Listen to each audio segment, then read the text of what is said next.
Assalamualaikum warahmatullahi wabarakatuh. Waalaikumsalam warahmatullahi wabarakatuh. Puji dan syukur kita panjatkan kehadirat Allah Subhanahu wa Ta'ala atas rahmat karunia-Nya kita dapat berkumpul pada tempat ini dalam keadaan sehat walafiat.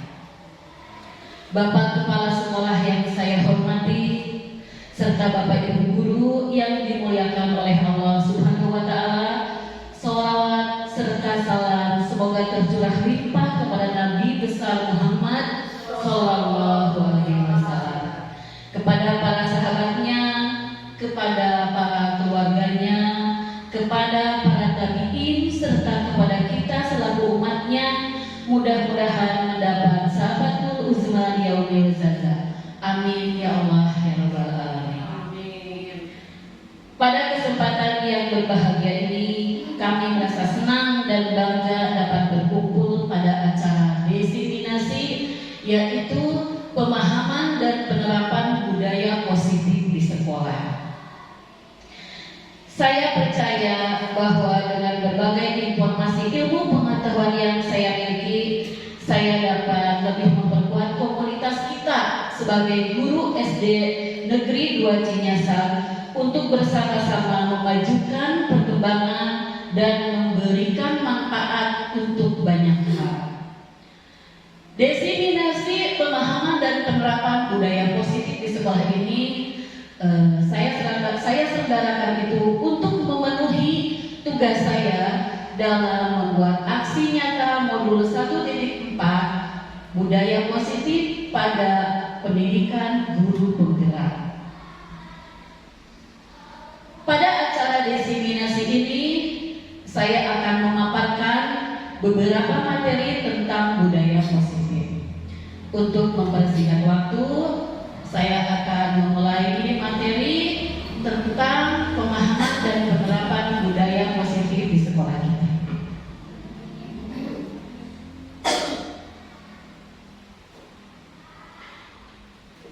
Dalam mengikuti PGP Angkatan 9 ini, saya perkenalkan, saya itu difasilitasi oleh Bapak Ibu fasilitator, yaitu Ibu Ahusiani SPD MPDDS. Kemudian Bapak pengajar praktik saya, yaitu Bapak Samsu Bahtiar SPD. Apa itu diseminasi?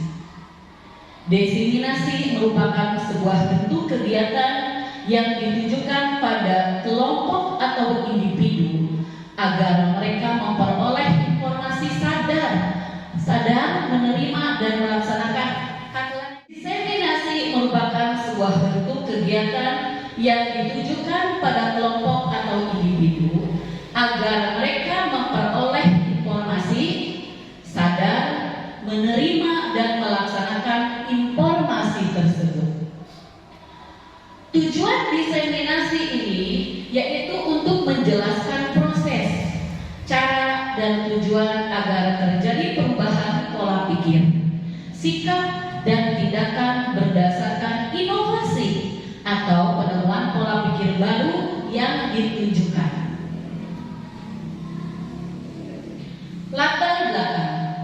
Latar belakang dilakukannya kegiatan diseminasi ini yaitu untuk penerapan disiplin positif yang merupakan unsur utama dalam pencapaian tujuan pendidikan merdeka belajar. Karena penerapan disiplin positif dapat mendorong tumbuhnya karakter yang lebih kuat pada murid sesuai dengan profil pelajar Pancasila. Apa itu budaya positif? Budaya positif adalah sebuah perwujudan dari nilai-nilai atau keyakinan universal yang diterapkan di sekolah.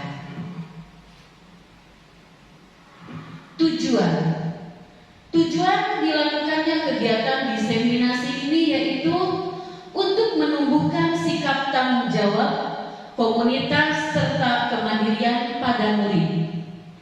Kemudian untuk menumbuhkan karakter baik dalam diri murid. baik di kelas, sekolah, maupun dalam pembelajaran. Selanjutnya, untuk membiasakan murid menemukan kebebasan sesuai dengan keyakinan kelas dan untuk terciptanya suasana belajar yang berpihak pada murid serta melatih kolaborasi dan komunikasi. Di sini kegiatan diseminasi ini juga saya berharap bahwa kita semua sebagai warga sekolah SD 2 Cinyasak itu dapat menumbuh kembangkan nilai-nilai kebajikan pada peserta didik kita. Nilai-nilai kebajikan yang kita harapkan dapat tumbuh dan berkembang pada peserta didik kita, diantaranya yaitu nilai-nilai kebajikan untuk disiplin, sabar, bersyukur, saling menyayangi, percaya diri, jujur, rajin, tanggung jawab, serta dapat saling menghormati. Pada kegiatan diseminasi ini, saya akan memaparkan beberapa materi, di antaranya disiplin positif, kebutuhan dasar manusia, konsep disiplin, posisi kontrol, keyakinan kelas, dan yang terakhir yaitu materi segitiga restitusi. Di sini ada sebuah pertanyaan besar. Apa itu pengertian disiplin? Ibu, Bapak guru hebat, di sini saya ingin satu atau dua orang guru untuk mengutarakan apa itu pengertian dari disiplin. Maaf, untuk Bapak Ibu guru hebat, apakah ada yang bersedia? Oh iya, terima kasih untuk Bapak guru. Apa itu disiplin? Menurut pendapat saya, disiplin itu melaksanakan sesuatu hal sesuai dengan keharusannya. Itu aja secara singkat. Terima kasih. Terima kasih untuk Bapak Guru yang telah mengutarakan dari pengertian disiplin. Selanjutnya untuk Ibu Guru, siapa yang mau berpendapat? Oh ya, Ibu Elis. Terima kasih, silakan Bu Elis. Terima kasih waktunya Ibu. Ya. Disiplin menurut saya merupakan perasaan taat dan patuh terhadap nilai-nilai yang dipercayakan, merupakan tanggung jawabnya. Itu Bu. Oh ya.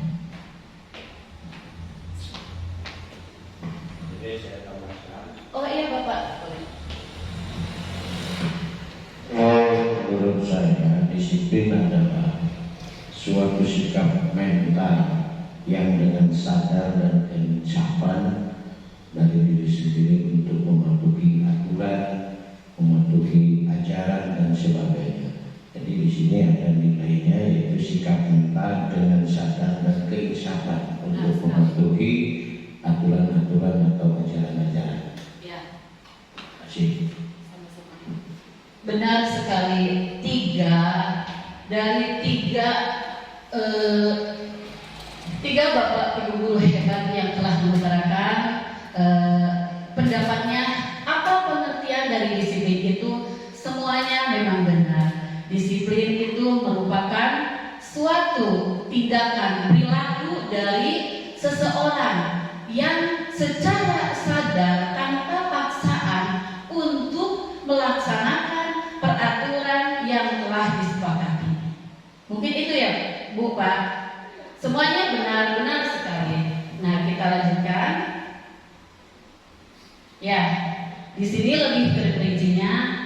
Disiplin adalah suatu kondisi yang tercipta dan terbentuk melalui suatu proses dari serangkaian perilaku yang menunjukkan nilai-nilai ketaatan, kepatuhan, kesetiaan, keteraturan, dan ketertiban.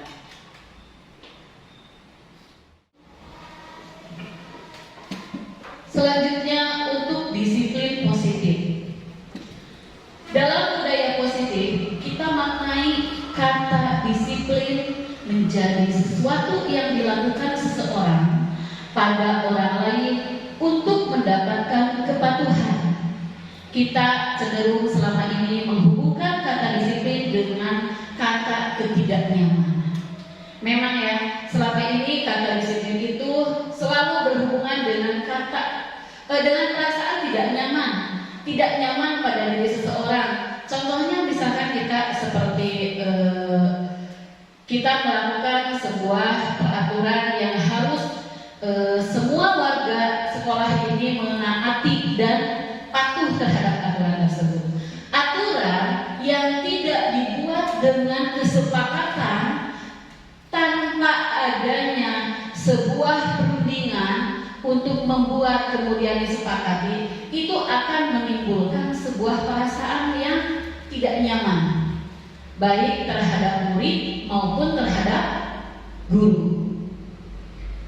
Kemudian sebagai pendidik, kita itu memiliki tujuan ingin menciptakan anak-anak yang memiliki disiplin diri, sehingga mereka dapat berperilaku yang mengacu pada nilai-nilai kebajikan universal dan memiliki motivasi intrinsik bukan ekstrinsik.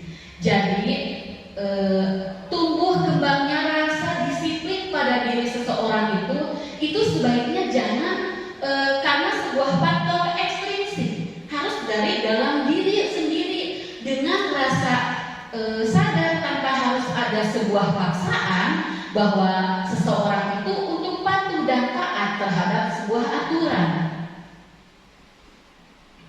Disiplin positif merupakan salah satu cara penerapan disiplin yang bertujuan untuk menumbuhkan kesadaran serta memberdayakan anak untuk melakukan sesuatu tanpa sogokan, tanpa ancaman maupun tanpa hukuman. Jadi di sini kalau kita ingin menerapkan sebuah peraturan yang harus ditaati, dipatuhi oleh semua orang atau oleh semua warga sekolah di sini, jadi kita bikin aturan yang tidak membuat semua orang itu yang ada di sekolah ini yaitu merasa adanya merasa tekanan atau anak kita melakukan sesuatu hal peraturan, menaati sebuah peraturan karena dia itu takut adanya ancaman atau hukuman yang kita berikan. Setuju Bapak Ibu? Setuju. Ya, benar ya. Jadi kita harus buat peraturan yang tidak menekan kepada mereka, tidak ada tekanan kepada mereka.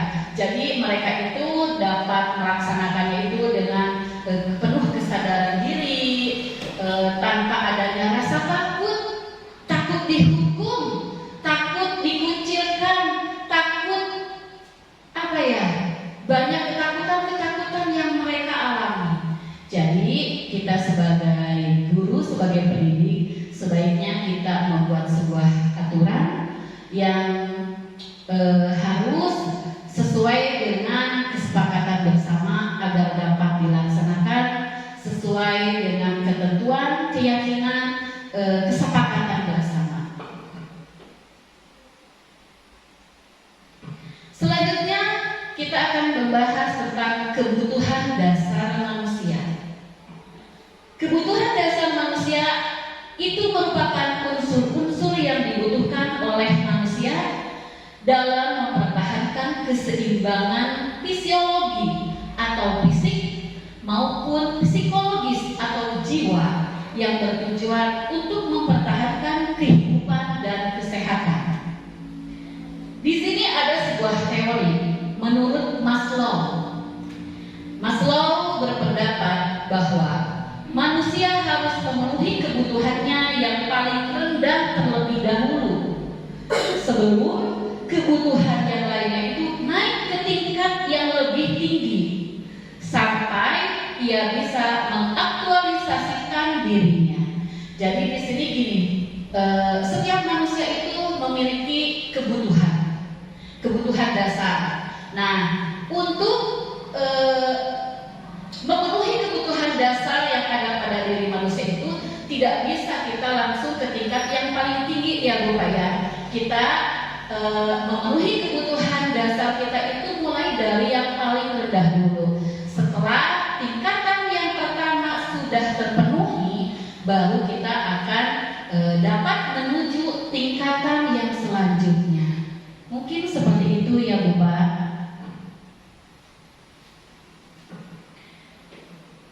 Kebutuhan dasar manusia di sini itu ada 5. Yang pertama, kebutuhan dasar untuk bertahan hidup. Yang kedua, kebutuhan dasar untuk kebebasan.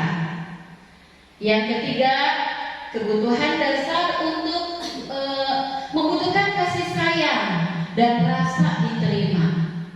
Selanjutnya, kebutuhan dasar itu ingin kesenangan. Dan yang terakhir, ingin penguasaan. Sebelum saya melanjutkan materi tentang kebutuhan dasar manusia di sini, apa sih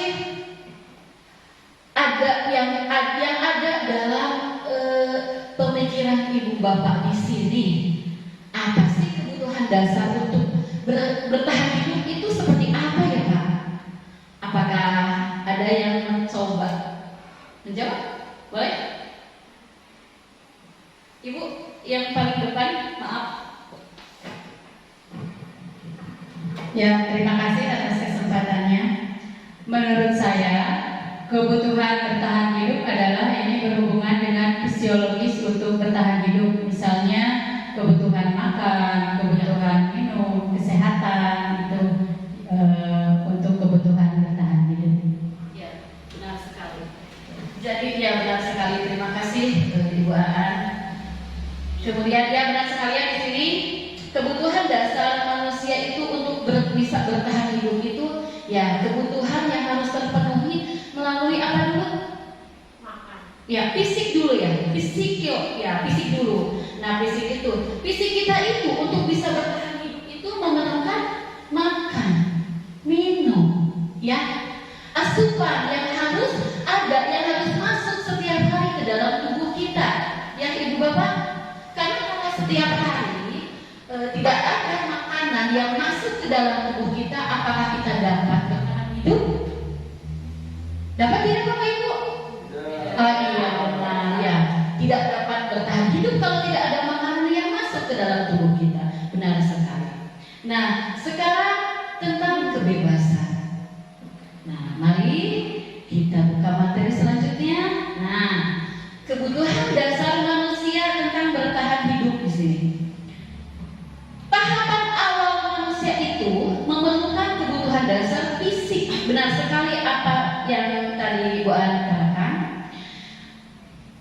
Kebutuhan dasar fisik ini untuk mempertahankan kehidupan kita, kelangsungan hidup kita, untuk kita dapat bernapas, makan, minum, seks, tidur.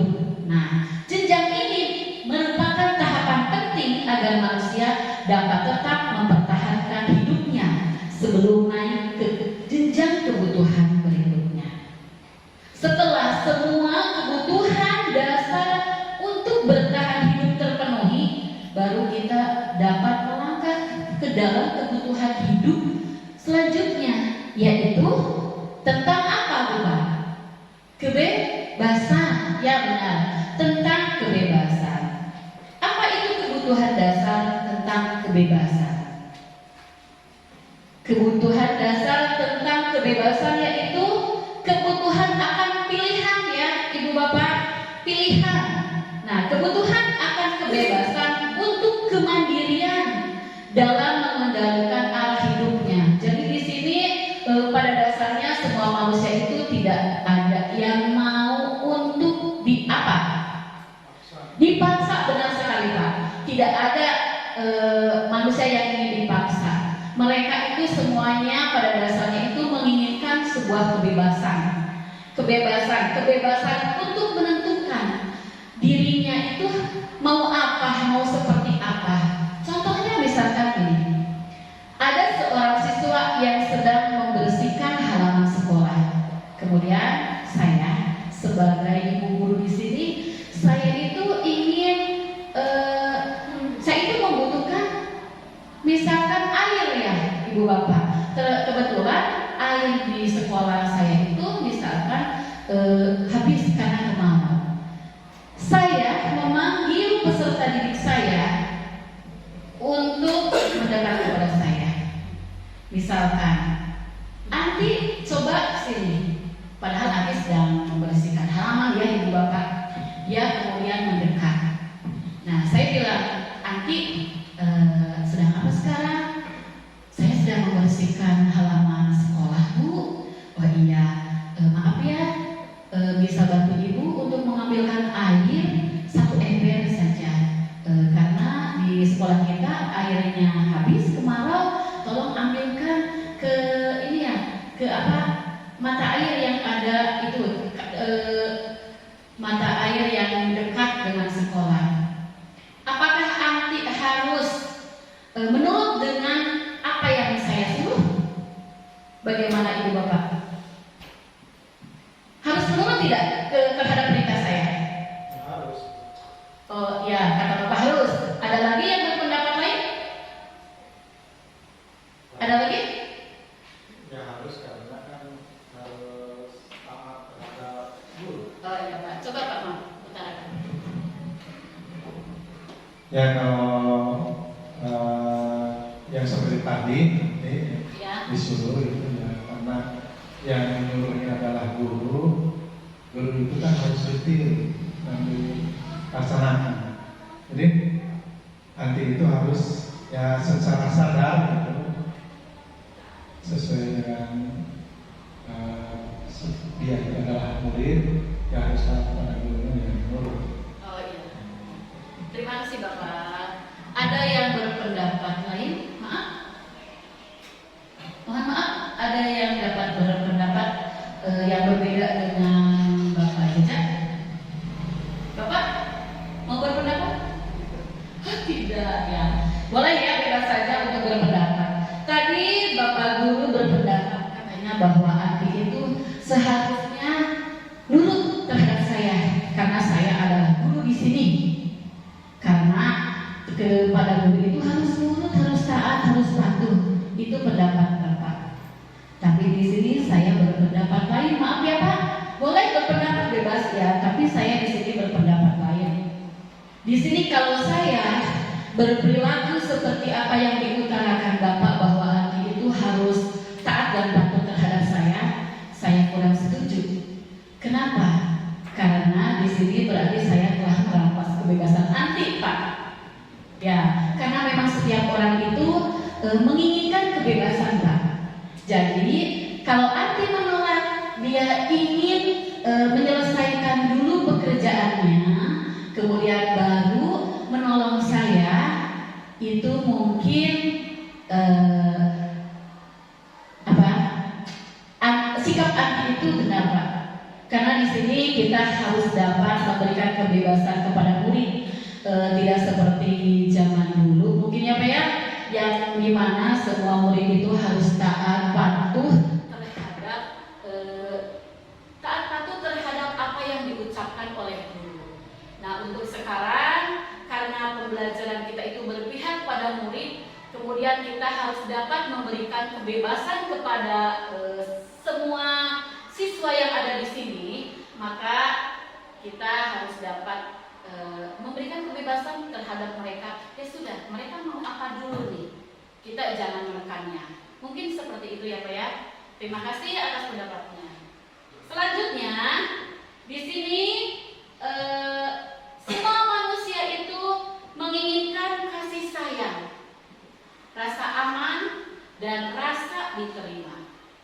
Di sini kasih sayang, rasa aman, dan rasa diterima di sini itu merupakan bentuk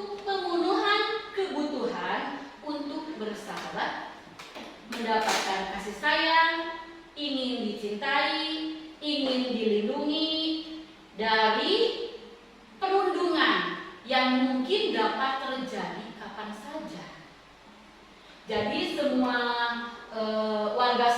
warga di sekolah ini itu menginginkan kasih sayang ya Pak ya. Kita itu memerlukan untuk dikasihani, dikasihi, disayangi. Kemudian kita harus dapat menciptakan rasa aman terhadap segala sesuatu hal yang terjadi pada sekolah kita ini.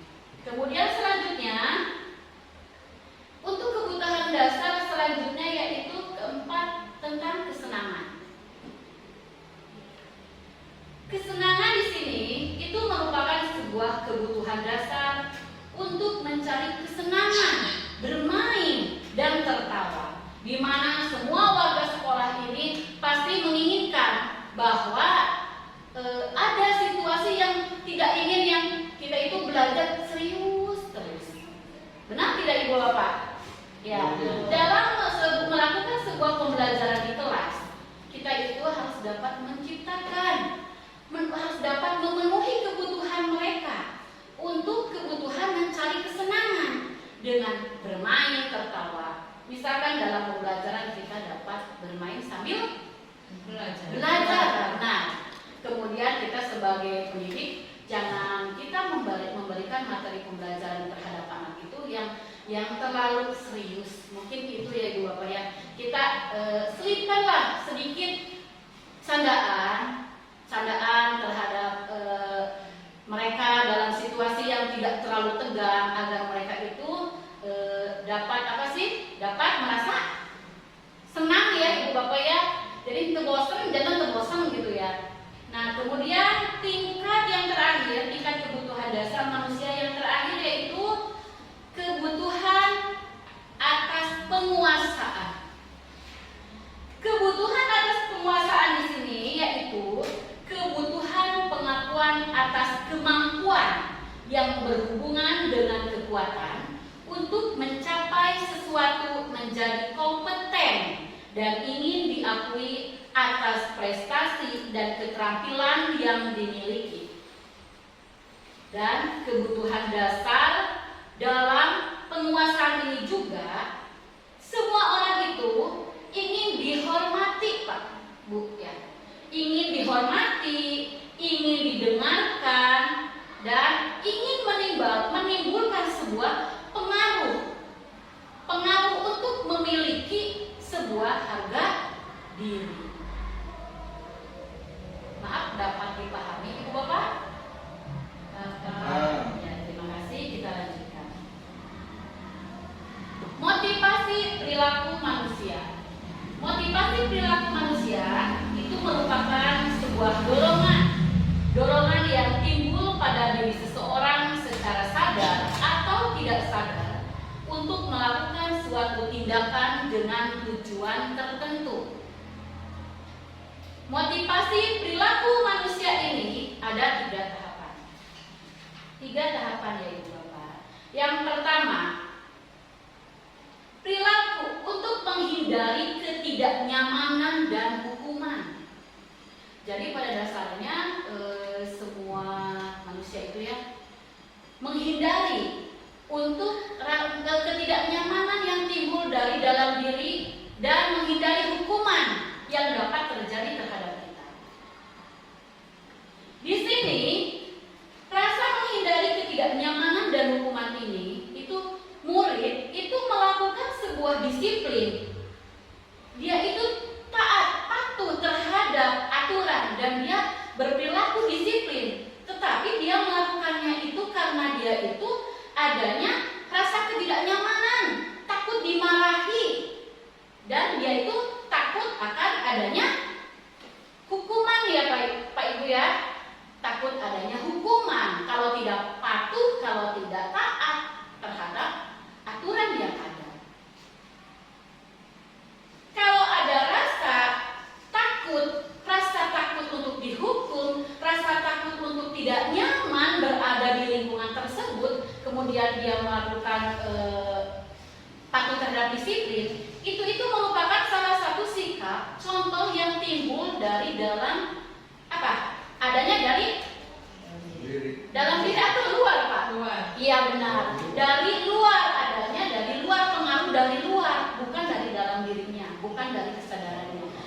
Ya, karena adanya paksaan benar, takut akan dihukum.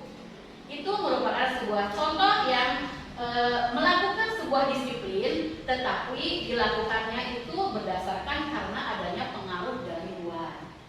Nah, untuk yang kedua, menghargai nilai-nilai kebajikan diri sendiri.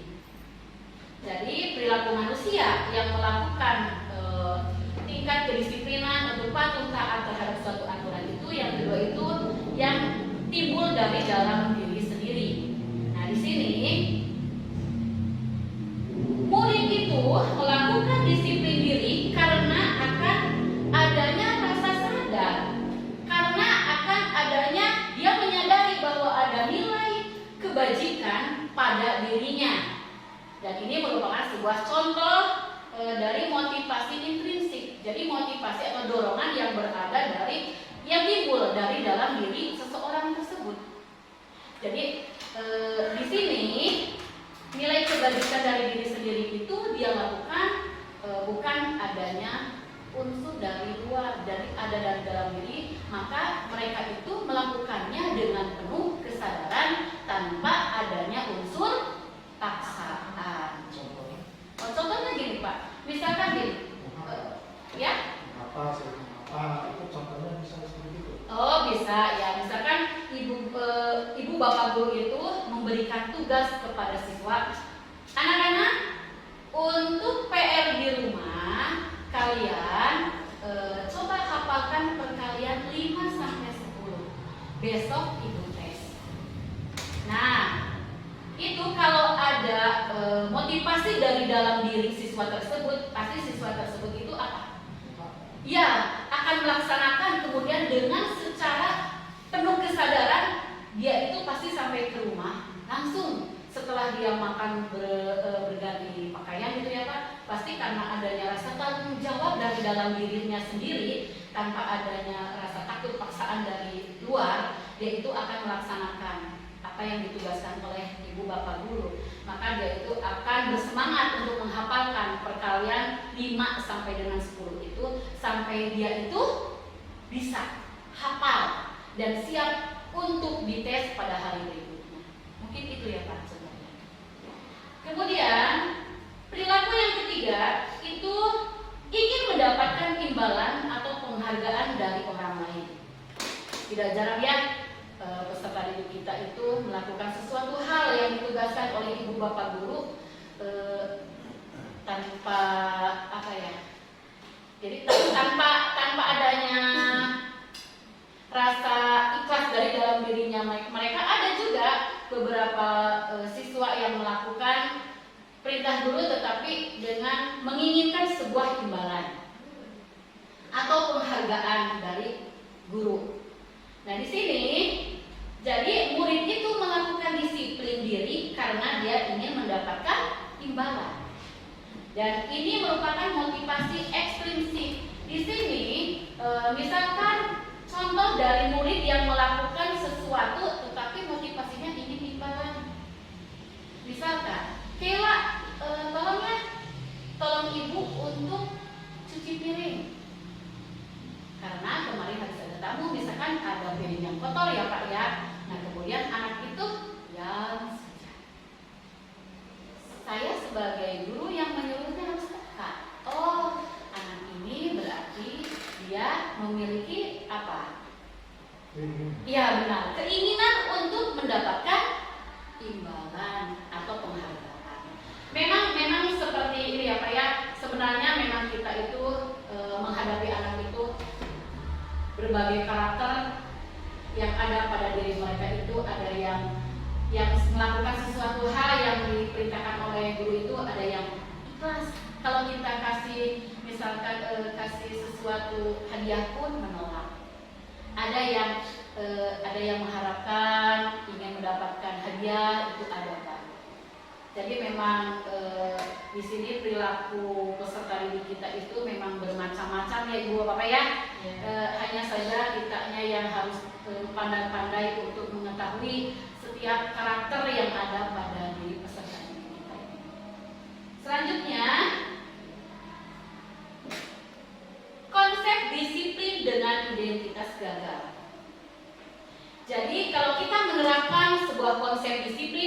identitas gagal itu, misalkan dengan adanya hukuman dan penghargaan itu, ini dapat menimbulkan konsep disiplin yang gagal, Pak. Di sini konsep disiplin yang kita lakukan jika kita melakukan adanya hukuman dan penghargaan, dalam hukuman itu akan menimbulkan rasa yang menyakitkan, ketidaknyamanan. Mereka akan ada rasa takut, ada rasa menyiksa. Kemudian mereka pasti akan menyembunyikan kesalahan mereka. Mereka tidak akan jujur dengan apa yang mereka lakukan. Kemudian murid menjadi tidak ramah. Ibu bapak, apakah pernah merasakan salah satu aja ini dari sikap yang ada yang dilakukan murid kita terhadap kita? Pernah tidak ibu bapak? Pernah tidak? Iya pernah ya. Iya Pak, benar. Saya sendiri pernah. Karena saya memang awalnya saya akui memang saya selalu melakukan sebuah kedisiplinan ya, menerapkan sebuah kedisiplinan dengan hukuman Pak. Jika tidak melaksanakan berarti konsekuensi untuk mendapatkan hukuman. Oh iya Pak. Akan menambahkan. Oh iya. Memang pasti semua guru pernah mendapat perlakuan seperti itu. Iya benar Pak. Makanya bukan ini menurut pendapat saya. Iya benar. Bahwa konsep disiplin itu menurut pendapat saya harusnya ditambahkan sadar ataupun tidak sadar. Iya. Karena aturan itu sifatnya mengikat. Benar. Contoh, Bu, Iya. anak-anak bahwa masuk itu jam 7. Ya, kalau anak-anak yang suka bangunnya siang kan merasa tertekan. Benar, benar sekali. Terima kasih. Ya, terima kasih Bapak atas penambahannya. Benar sekali apa yang dikatakan oleh Bapak Guru. Memang semua guru pasti akan mengalami rasa ini, ya, mengalami perilaku murid yang setelah bila kita sudah melakukan hukuman, pasti dia itu akan merasa yang tadi murid menjadi tidak ramah. Benar sekali. Nah, oleh karena itu kita sepakati ya Ibu Bapak, kita membuat sebuah aturan yang tanpa adanya sebuah hukuman ya Ibu Bapak ya. Nah, kemudian ini penghargaan. Jadi ternyata konsep disiplin dengan memberikan sebuah penghargaan pun Pak, di sini itu dapat adalah sesuatu tindakan yang tidak efektif. Itu dapat merusak hubungan adanya rasa iri terhadap sesama peserta didik ya Ibu Bapak. Kalau kita memuji berlebihan terhadap satu orang peserta didik, itu akan menimbulkan rasa iri terhadap peserta didik yang lain. Nah sekarang kemudian misalkan mematikan kreativitas.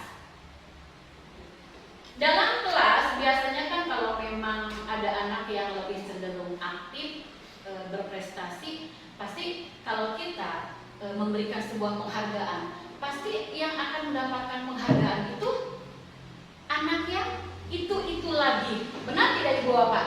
Nah, ya, anak yang itu lagi. Itu kalau kita memberikan sebuah penghargaan walaupun sebuah reward, mereka itu dapat menimbulkan rasa iri terhadap anak-anak yang lain. Mereka akan merasa dia lagi. Nah, jadi kalau kita melakukannya dengan memberikan penghargaan terus terhadap anak yang berprestasi dan anaknya yang memang itu lagi, itu dapat menimbulkan rasa iri kepada mereka. Mereka akan berperilaku yang tidak ada rasa semangat untuk memperbaiki diri. Benar tidak Ibu Bapak? Terima kasih. Selanjutnya, menghukum dengan sistem ranking. Di kita sudah diterapkan ya Ibu Bapak, menghukum dengan sistem ranking. Kalau di sekolah kita mengumumkan ranking atau mencantumkan Setiap dalam pembagian rapot itu, dalam mengisi rapotnya dicantumkan di rapot itu ada sistem ranking. Itu dapat menimbulkan rasa iri juga, rasa kesakitan hati mereka itu rasanya sakit. Anu ranking hiji 2 3 muridnya 10, ada yang sakit tidak di situ? Pasti Ada. Yang berapa Pak? 10. Kan ada 10 siswa kita ya. Iya benar. Ada yang ranking 1, 2, 3. Yang akan merasa sakit itu ada 7 siswa. Kita ada positif. Benar. Cuman makanya kenapa sekarang setelah kita dalam pembelajaran kurikulum 2013 itu tidak ada sistem mencantumkan ranking dalam rapor. Benar tidak? Benar. Karena ini memang pemerintah itu bertujuan agar tidak menerapkan hukuman terhadap siswa dengan sistem ranking. Itu Pak mungkin. Nah kemudian merampas hak menghargai diri. Jadi kalau kita memberikan konsep disiplin dengan penghargaan itu, salah satunya itu dapat merampas hak dan menghargai diri seseorang. Konsep disiplin dengan identitas sukses. Nah, konsep disiplin dengan identitas sukses. Jadi di sini sebaiknya itu kita membuat konsep disiplin itu dengan cara adanya tindakan, konsekuensi, dan restitusi. Ada 2 konsep disiplin untuk sukses, agar sukses dengan identitas sukses. Yang satu dengan konsekuensi, yang kedua restitusi. Untuk konsekuensi di sini tahapannya yaitu penguatan dalam jangka pendek. Kemudian perlu adanya monitoring berkelanjutan, stimulus respon, murid menghormati kehilangan waktu untuk merenungi kesalahan.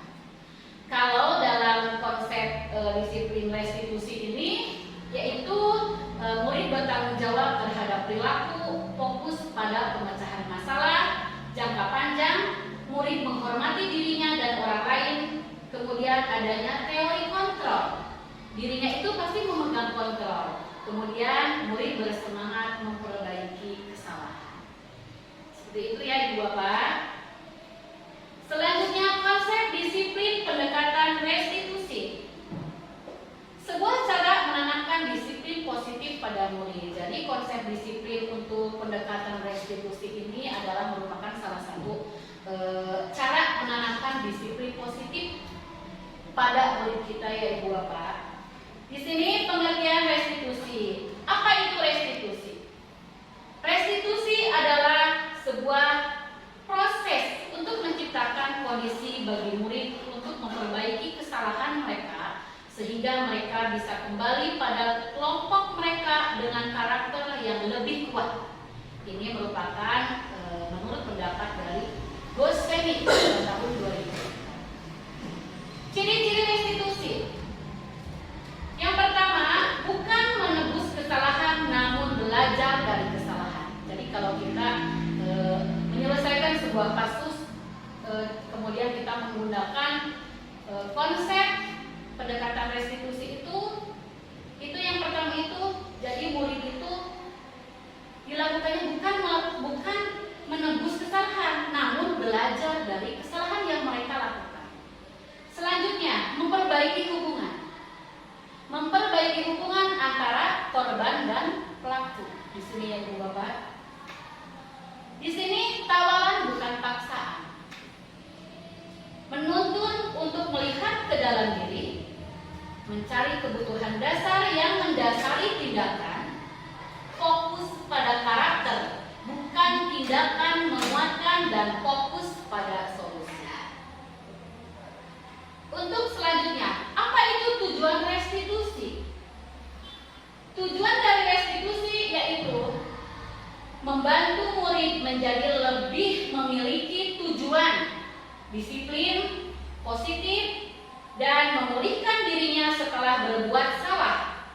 Restitusi, ingat ya Ibu Bapak, bukan untuk menebus kesalahan, tetapi untuk belajar dari kesalahan.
menjadi takut terhadap kita itu dapat menimbulkan rasa sakit juga yang mendalam yang dapat menyisakan rasa itu sampai mereka itu dewasa.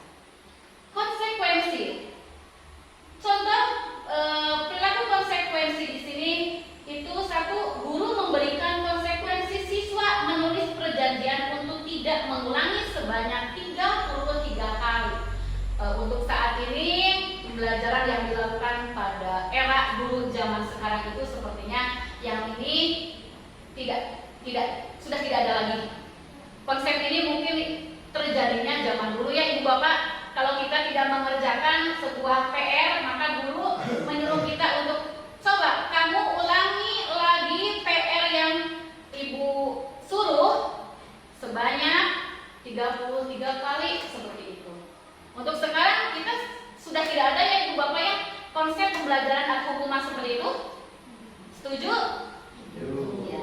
Kemudian guru tegas dan siswa menghormati. Jadi kalau kita menerapkan konsekuensi itu ada baiknya juga. Guru dapat tegas dan siswa dapat menghormati dengan konsekuensi yang telah ditetapkan. Selanjutnya restitusi. Dengan konsep restitusi di sini, guru yakin keyakinan kelas atau dirinya dapat membantu siswa untuk menyelesaikan sebuah masalah. Kemudian guru akan terbuka dan siswa menghormati dirinya dan orang lain. Nah, jadi di sini ada 3 konsep ini. Coba saya ingin tahu konsep yang mana yang akan kita terapkan dalam mendisiplinkan siswa di sekolah kita, Ibu Bapak. Kita sepakat mau yang mana konsep yang kita gunakan? Restitusi. Ya, benar. Jadi sekarang kita sepakat bahwa dalam tindakan sebuah penyelesaian kasus kita gunakan tindakan restitusi ya Ibu Bapak ya. Selanjutnya penerapan segitiga restitusi. Di sini saya mencontohkan sebuah kasus yang terjadi pada peserta didik saya kelas 4 yang menimpa kasusnya itu terjadi pada Tita ya Ibu Bapak. Tita itu ketahuan makan pada saat jam pembelajaran berlangsung di kelas. Kemudian pada saat jam pertama berlangsung, murid yang bernama Tita terlihat kepalanya itu sedang tertunduk ke bawah. Saya pikir dia itu merasa kurang sehat. Kemudian saya menghampirinya. Ternyata Ibu Bapak, Tita itu sedang makan jajanan yang dia beli tadi pagi sebelum bel. Kemudian dia lanjutkan makan pada saat pembelajaran berlangsung. Di sini saya akan mencontohkan penerapan segitiga restitusi dalam tahap menstabilkan tindakan. Video singkat ya Ibu Bapak.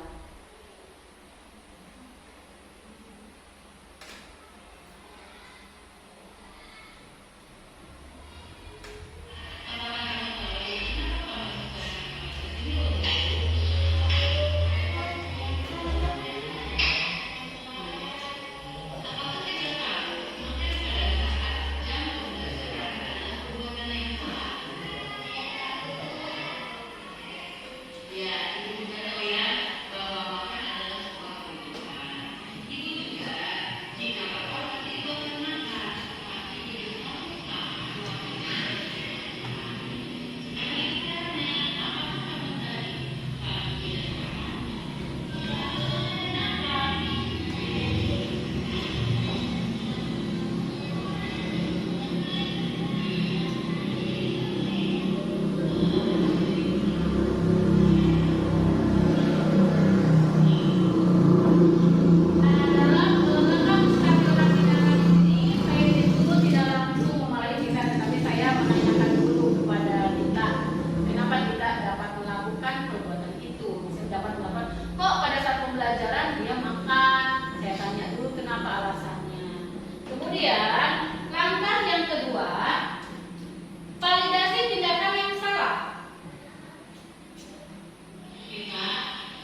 malas itu karena memang pada saat belajar itu karena memang dia ternyata pagi-pagi tidak sarapan. Kenapa alasannya tidak sarapan?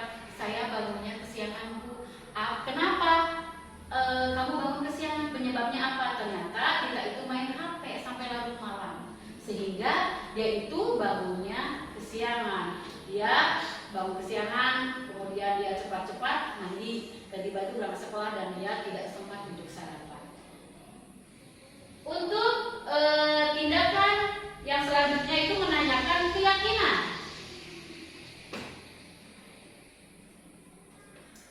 Kita ibu mau tanya, apakah tindakan yang kamu lakukan itu sebuah tindakan yang benar? Ibu mau tanya lagi, apakah kamu ingat dengan keyakinan yang telah kita buat? Apakah kamu tahu itu merupakan tindakan apa yang sudah kamu lakukan?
Tahapan untuk menanyakan keyakinan yang tahapan ketiga dari langkah restitusi ini di mana di sini itu tahapan kita menanyakan keyakinan terhadap anak. Apakah yang dia lakukan itu benar atau sebuah tindakan yang benar atau salah. Kemudian saya juga menanyakan langkah apa yang akan dia lakukan untuk memperbaiki perilakunya. Kemudian saya tanyakan lagi, kapan akan dimulainya? Dimulai untuk melakukan perubahan perilaku yang lebih baik. Itu selanjutnya kita berada pada tahapan 5 posisi kontrol restitusi. 5 tahapan posisi kontrol restitusi di sini, yaitu yang pertama itu tahapan penghukum. Yang kedua, tahapan pembuat merasa bersalah. Yang ketiga, memposisikan kita sebagai teman. Yang keempat, sebagai pemantau dan sebagai manajer.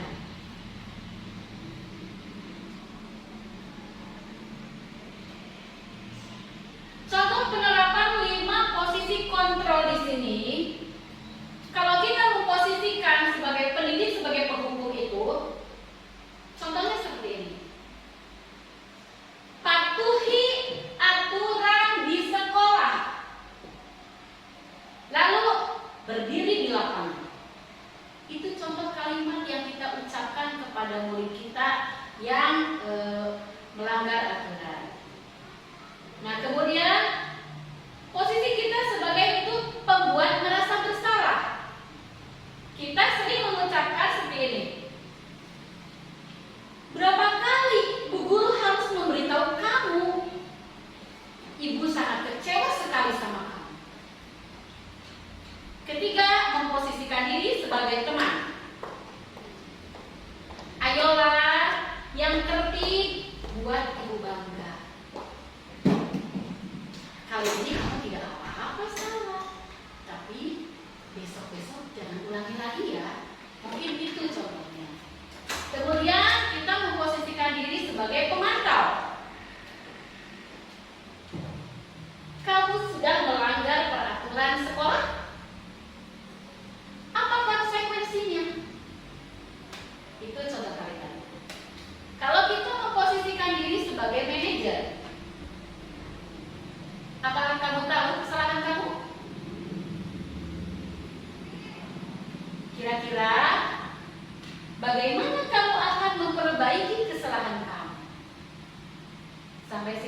Dapat dipahami Ibu Bapak? Ah, Terima kasih.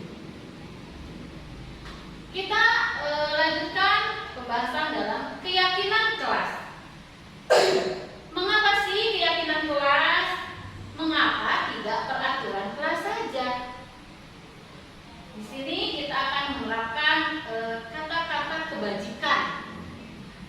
Misalkan ada contoh. Mengapa kita memiliki peraturan tentang penggunaan helm pada saat mengendarai kendaraan roda 2 atau motor? Kalimat kedua, mengapa kita memiliki peraturan tentang penggunaan masker dan mencuci tangan setiap saat? Dua kalimat ini mengandung dua kata kebajikan yang terkandung di dalam. Kata kebajikan apa yang ada pada dua kalimat ini? Ada yang tahu? Lihat jawabannya.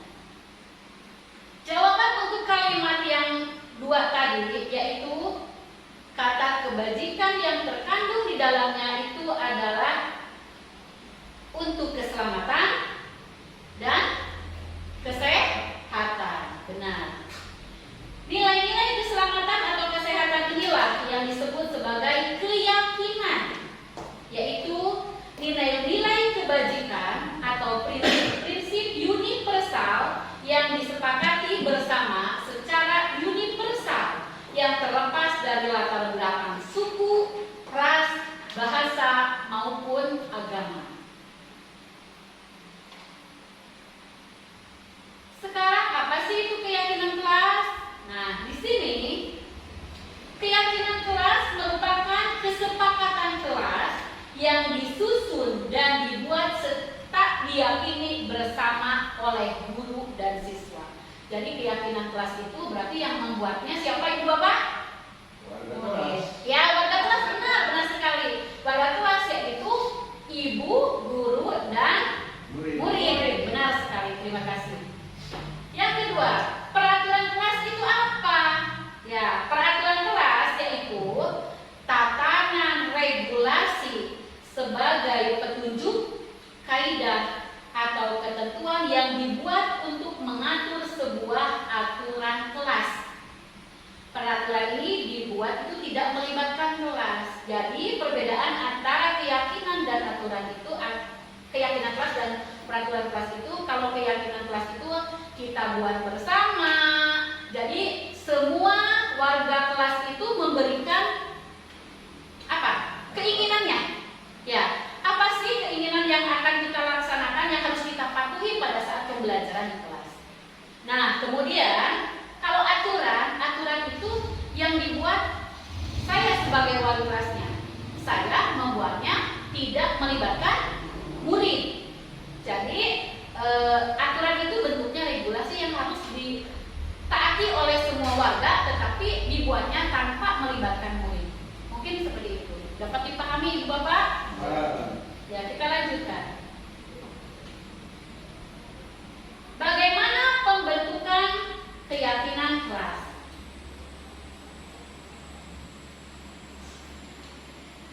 Keyakinan kelas itu harus dibuat satu, lebih abstrak dari peraturan. Yang kedua, sedikit saja agar mudah dipahami. Jadi tidak harus banyak-banyak kita bikin peraturan untuk peraturan kelas.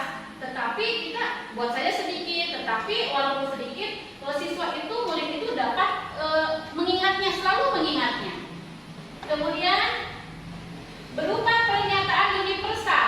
Dari pernyataan ini, keyakinan kelas ini dibuat dari beberapa keinginan siswa yang kita simpulkan menjadi satu kesimpulan yang dapat mencakup pendapat mereka, keinginan mereka semua. Yang keempat, sesuai dengan kondisi kelas dan sekolah agar mudah diterapkan. Ya, jadi kita memang membuat keyakinan kelas itu, kita buatnya harus kita perhatikan dulu kondisi sekolah kita. Apakah kalau kita membuat peraturan sekolah ini menunjang tidak untuk sarana dan prasarana yang ada di sekolah kita? Mungkin itu. Selanjutnya dibuat dalam bentuk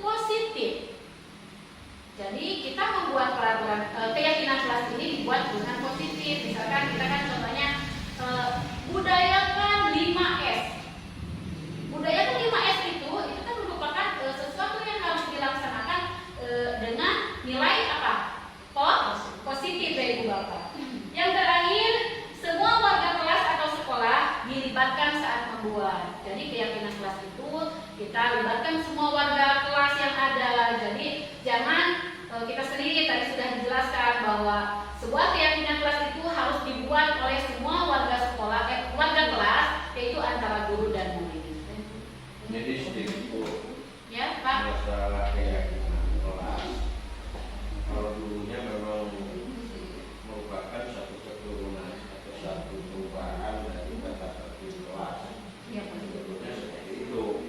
Jadi jangan salah memahami, salah konsep. Konsep keyakinan kelas itu muara itu diambil dari tata tertib sekolah dan tata tertib kelas. Hanya nama yang berubah. Cuma dalam proses pembentukan tata tertib sekolah itu bukan semata-mata ditulis, dibentuk, tapi hasil yang tadi memvalidasikan itu ke tujuan sekolah itu. Hanya sekarang dengan adanya CGP, dengan adanya guru penggerak dan dirubah keyakinan itu karena dasarnya harus berikan kepada siswa. Benar Pak, benar. Jadi jangan salah konsep. Keyakinan kelas itu muara itu diambil dari tata tertib sekolah dan tata sekolah. Iya benar sekali. Jadi kalau kita harus ingat juga bahwa keyakinan kelas yang kita buat itu, yang kita sepakati itu bermuaranya terpusat kita ambil dari tetap dari peraturan sekolah. Dapat dipahami Bu Bapak? Terima kasih.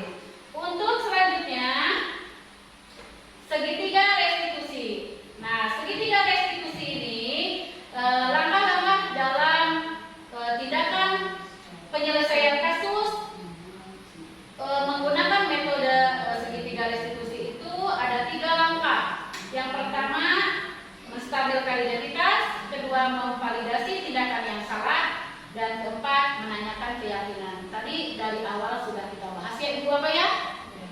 Ya Bu. Selanjutnya, segitiga restitusi.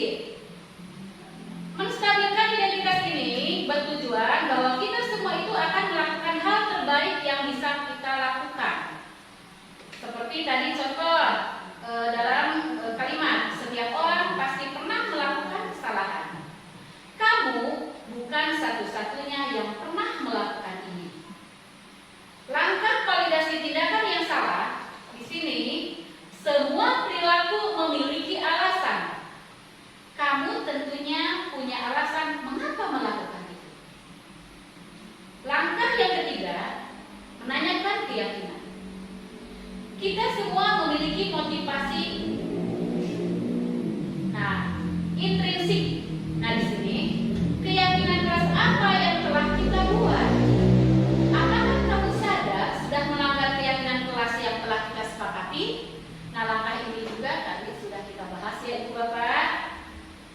Nah, refleksi dari kegiatan hari ini yaitu disiplin positif dan kebajikan universal dengan mengaitkan nilai-nilai kebajikan yang diyakini seseorang, maka motivasi intrinsiknya akan terbangun sehingga menggerakkan motivasi dari dalam untuk dapat mencapai tujuan mulia yang diinginkan.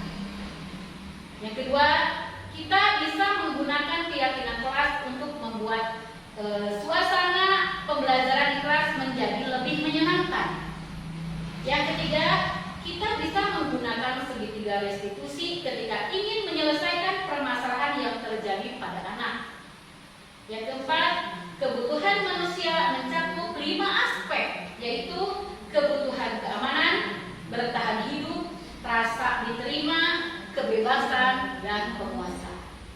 Dan yang terakhir, bahwa posisi kontrol untuk guru itu ada 5 posisi kontrol yang sering dilakukan guru, yaitu sebagai penghukum, pembuat rasa bersalah, pemantau atau pengontrol, sebagai teman, dan sebagai manajer. Terima kasih. Mungkin ini materi yang dapat saya sampaikan untuk kesempatan kali ini. Salam guru penggerak. Salam guru penggerak. Ayo kita bergerak dan kita menggerakkan. Ayo kita semangat untuk bergerak bersama ya Ibu Bapak ya. Ya mungkin cukup sekian dan terima kasih materi yang saya berikan. Demikian kiranya yang bisa saya sampaikan, kurang lebihnya saya mohon maaf jika banyak kesalahan, dan atas perhatiannya saya ucapkan terima kasih yang sebesar-besarnya. Akhir kata saya katakan wassalamualaikum warahmatullahi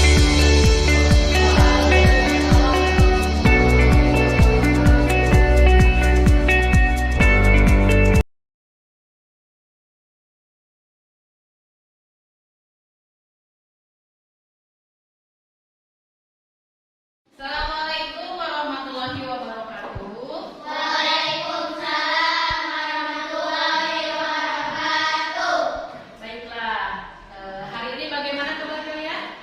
Baik. Alhamdulillah. Semua sehat ya? Ya. Ya. Tadi sudah berdoa sudah ya, menyanyikan lagu Indonesia Raya sudah. Sekarang marilah kita membuat sebuah kesepakatan kelas. Buat apa? Kesepakatan Kesepakatan kelas. Kelas siapa? Kelas kita. Kita kelas berapa? Iya, kelas 4. Kita buat ya. Ada yang tahu apa itu kesepakatan kelas? Sekarang Ibu mau tanya, di antara kalian siapa yang tahu apa yang dimaksud dengan kesepakatan kelas? Oh iya. Menurut ini apa? perilaku keyakinan yang dibuat oleh guru dan siswa dan dilaksanakan bersama-sama. Iya, benar sekali. Yaitu perilaku yang dilaksanakan oleh guru dan siswa untuk membuat sebuah kesepakatan dengan tujuan dengan tujuan agar dilaksanakan secara bersama-sama di dalam kelas. Benar sekali. Terima kasih Dini. Nah, kemudian yang kedua, siapa yang mau berpendapat lagi? Oh iya, Okti. Bagaimana pendapat Okti?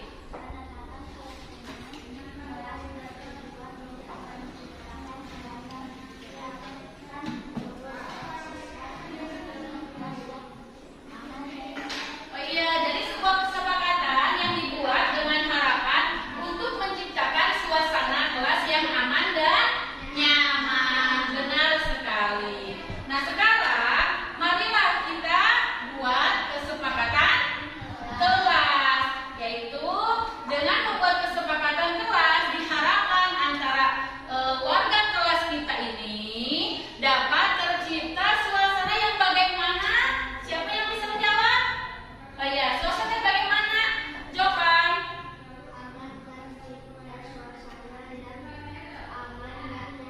Ya, agar tercipta suasana yang aman dan nyaman. Benar tidak? Benar sekali.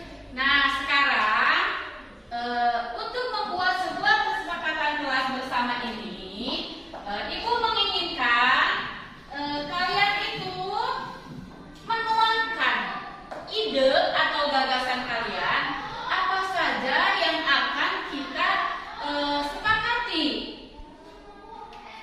yang akan kita yakini dalam menyusun sebuah kesepakatan kelas. Nah, sekarang Ibu akan membagikan, nah, ini apa namanya? Stiker notifikasi ya. Nah, kalian tuangkan ide kalian di dalam kertas ini. Kalian itu menginginkan yang seperti apa? Suasana kelas kita ini ingin seperti apa? Siap? Nah, kalian tuangkan ide kalian dalam kertas ini. Ibu akan membagikannya ya. Kalian tulis ide kalian di sini. Silakan Rehan, Yopi, Dini. Nah, kalian tulis di sini ya. Gani, kalian tuangkan ide kalian ingin menciptakan suasana kelas yang bagaimana, yang harus kita laksanakan ya. Harus kita taati bersama, kita yang buat, kita juga yang menaati ya.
terlambat ke sekolah.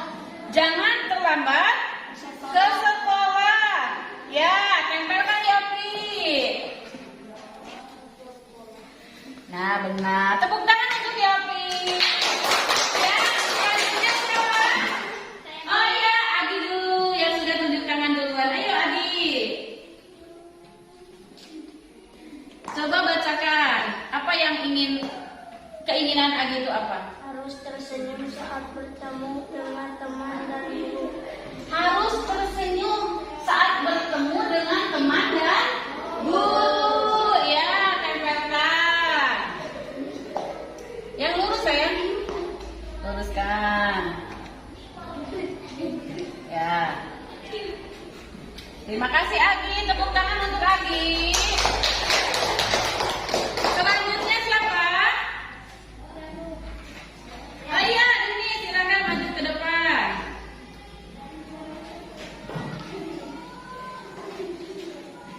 Bacakan ini. Jagalah kebersihan sekolah, berangkat ke sekolah berpakaian rapi. Ya, jagalah kebersihan sekolah dan berangkat ke sekolah berpakaian rapi. Silakan tempelkan. Ibu bantu ya biar rapi. Nah sini. Nah.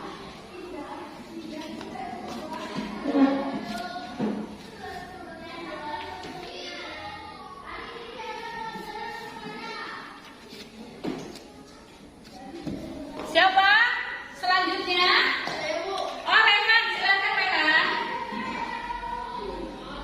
Bacakan dulu punya Rehan. Yang Jaga ketertiban, jangan mengganggu teman di sekolah. harus menjaga ketertiban, jangan mengganggu teman di sekolah. Bagus sekali idenya. Ayo tempelkan yang rapi sayang.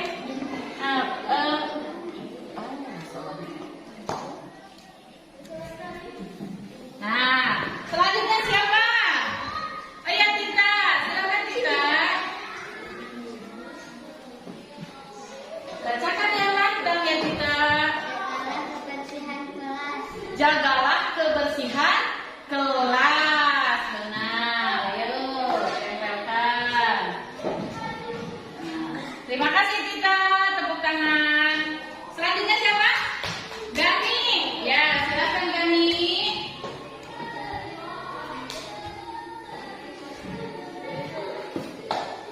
Harus berkata sopan dan santun saat di sekolah. Harus berkata sopan dan santun saat di sekolah. Bagus sekali idenya. Ya, tempelkan Gani.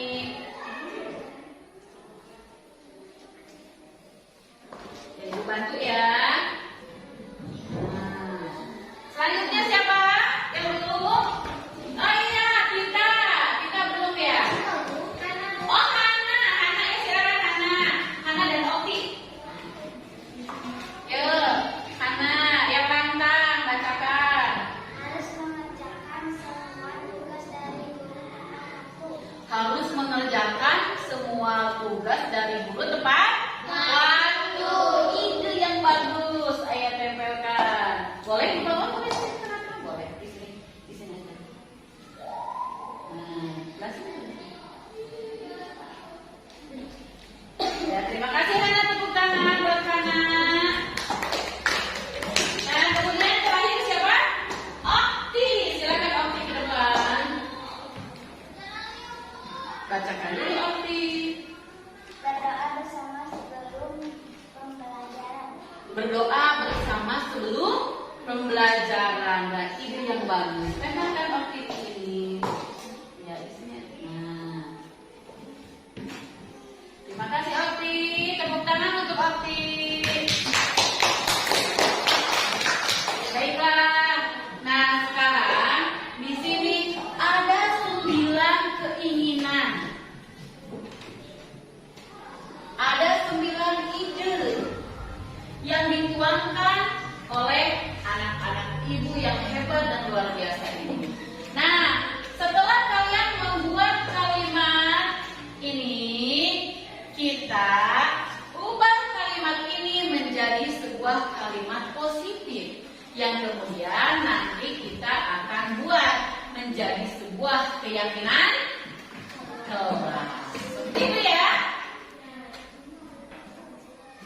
Sekarang kalimat yang ada di sini yang kalian sudah buat, keinginan kalian ini kita ubah menjadi sebuah kalimat positif yang nantinya akan kita sepakati untuk menjadikan sebuah kesepakatan atau keyakinan kelas. Nah, sekarang di sini, nah, keyakinan kelas.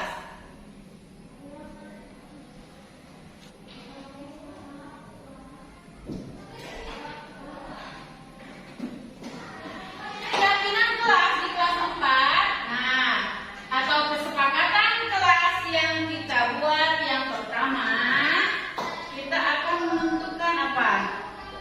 Kalimat positifnya. Kita lihat dulu di sini ide kalian.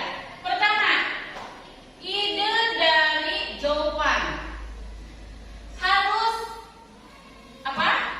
Bersalaman saat bertemu sama teman dan guru.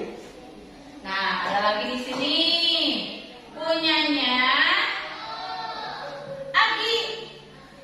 Harus tersenyum saat bertemu dengan teman dan guru agar tercipta suasana aman dan nyaman. Nah, sama-sama di sini tersenyum, bersalaman ya. Nah, kemudian siapa di sini? Oh, ada punya Gani. Harus berkata sopan dan santun saat di sekolah. Nah, ada lagi. Nah, ada tiga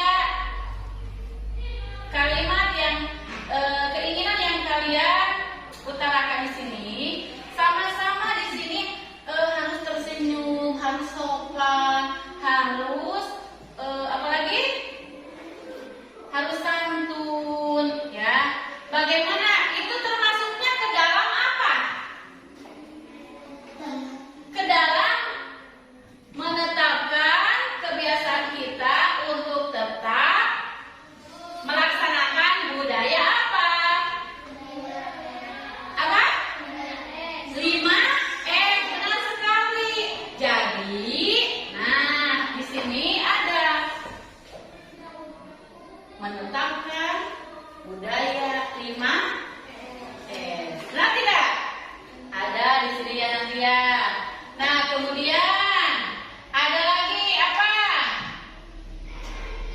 Dari Okti, berdoa bersama sebelum pembelajaran.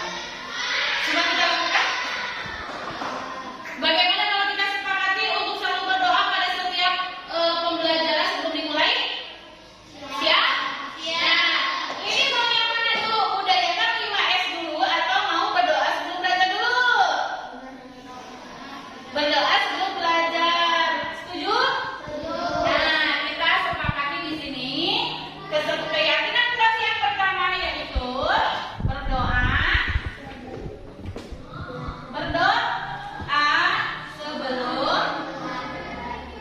sebelum belajar.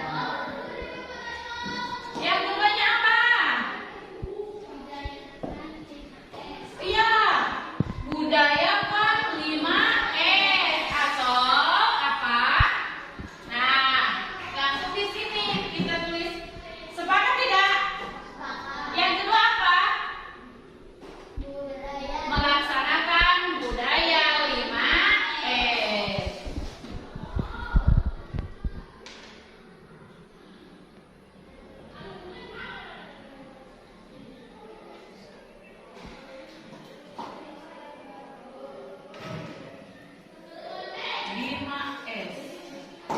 Yang ketiga apa?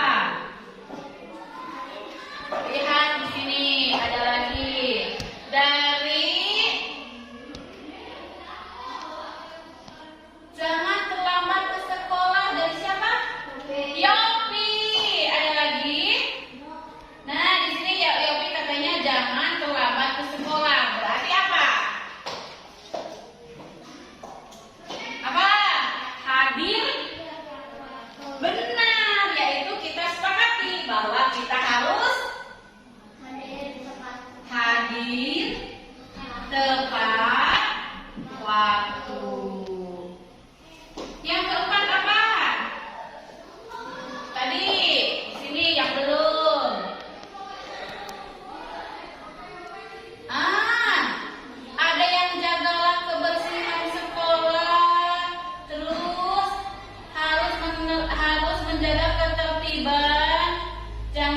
mengganggu teman di sekolah. Jagalah kebersihan kelas. Nah, apalagi tidak boleh buang sampah sembarangan. Berarti di sini apa? Jagalah kebersihan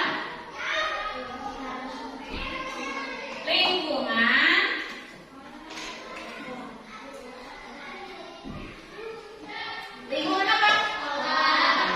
Kelas dan sekolah.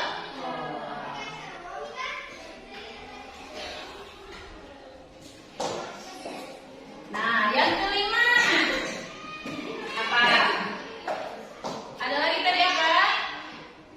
Nah, katanya kata Hana harus mengerjakan semua tugas dari itu tepat waktu. Ada lagi dari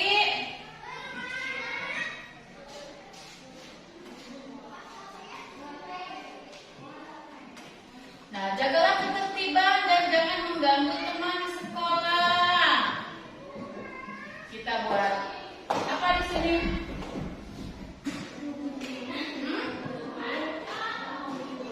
Tugas dikerjakan tepat waktu. Tugas dikerjakan tepat waktu. Dan satu lagi apa di sini? Tadi ada di sini jangan apa? Jangan mengganggu teman. Apa berarti? Apa? Jagalah ketertiban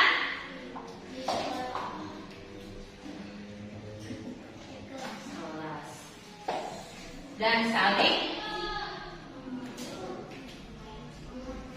benar saling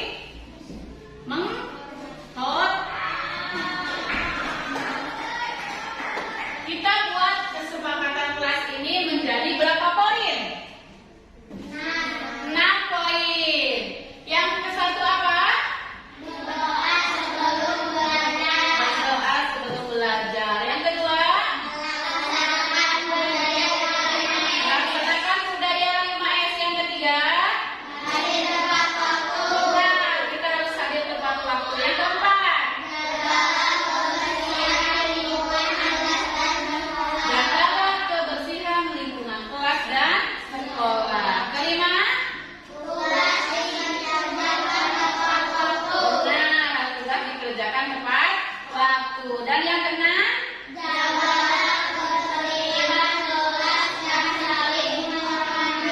Jagalah ketertiban kelas dan saling menghormati. Inilah keyakinan kelas atau kesepakatan kelas 4 yang sudah dibuat, dan kita sebagai orang yang membuatnya harus secara sadar apa? Melaksanakannya, ya. Jadi kita yang buat, kemudian kita juga ya harus taat, harus dilaksanakan. Setuju? Terima kasih. Terima kasih ya. Kita hari ini alhamdulillah telah membuat sebuah keyakinan kelas atau peraturan kelas yang harus kita yakini, kita laksanakan. Semoga keyakinan kelas yang kita buat dapat merubah kita, perilaku kita menjadi lebih baik. Terima kasih semuanya. Assalamualaikum warahmatullahi wabarakatuh.